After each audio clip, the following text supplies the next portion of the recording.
ابتدا میں انسان کو کئی مرتبہ اللہ تعالیٰ مجذوبیت کے راستے سے اپنی طرف کھینچتے ہیں، اور پھر ایک وقت آتا ہے کہ اسے سالک بھی بننا پڑتا ہے، اپنی محبت کو پروف کرنا پڑتا ہے، یہ ثابت کرنا پڑتا ہے کہ اے اللہ میں بھی آپ کا چاہنے والا ہوں، میں بھی آپ کا طلبگار ہوں۔ تو یوں سمجھ لیں کہ کچھ لوگ ہوتے ہیں جو مجذوب سالک ہوتے ہیں، یعنی وہ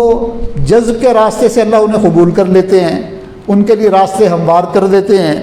آسانیاں ہو جاتی ہیں،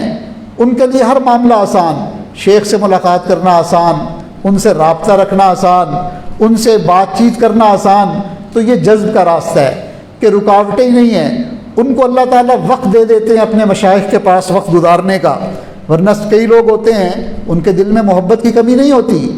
عشق کی کمی نہیں ہوتی، مگر ان کو ایسی مصروفیات میں جکڑا ہوا ہوتا ہے، حالات ایسے ہوتے ہیں کہ وہ وقت نکال ہی نہیں پاتے، چاہتے ہوئے وقت نہیں دے سکتے۔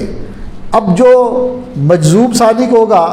وہ اس کو وقت بھی مل رہا ہے اور وہ فائدہ بھی اٹھا رہا ہے اور اسباق بھی کر رہا ہے، لیکن پھر اس کے بعد بالآخر جب اس کو اللہ تعالیٰ اپنی محبت کا ذائقہ چکھا دیتے ہیں، جب اللہ تعالیٰ اپنی محبت کی نعمت عطا کر دیتے ہیں، تو اس کے بعد پھر اللہ تعالیٰ اسے بھی سلوک کے راستے پر چلنے کا موقع دیتے ہیں کہ اب اس محبت کی قدر بھی کر کے دکھائے، اب یہ اس راستے پر چل کر دکھائے۔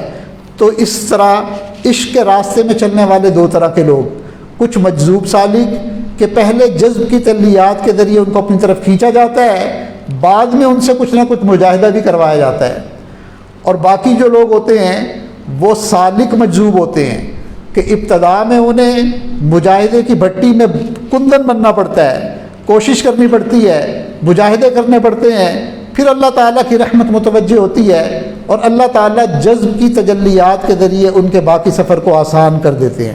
تو کبھی کبھی ابتدا میں سلوک کا وقت گزرتا ہے کہ بندہ اپنے شوق سے آگے بڑھ رہا ہوتا ہے، پھر بڑھتے بڑھتے ایک ایسا وقت آتا ہے کہ اللہ خوش ہو کر اس کو اپنی طرف کھینچ لیتے ہیں، اور کبھی ایسا بھی ہوتا ہے کہ اللہ تعالیٰ اس کو شروع میں اچھے احوال دے دیتے ہیں، اچھی اچھی کیفیات دے دیتے ہیں، اور وہ سلوک کے راستے پر تیز چلتا ہے، پھر ایک جگہ جا کر وہ کیفیات روک لیتے ہیں، اب کہتے ہیں کہ اب ذرا تم مجھ پر میری طرف چل کر خود آؤ۔ پہلے تو کیفیات ہوتی ہیں، ذکر کا جذبہ، شوق، دعاؤں میں مزہ آ رہا ہے، آنسو نکل رہے ہیں، اور اچانک وہ کیفیات اللہ تعالیٰ سلب کر لیتے ہیں، قبض کی کیفیت طاری کر دیتے ہیں۔ اب اللہ کہتے ہیں اب ذرا اپنی ہمت سے قدم بڑھاؤ،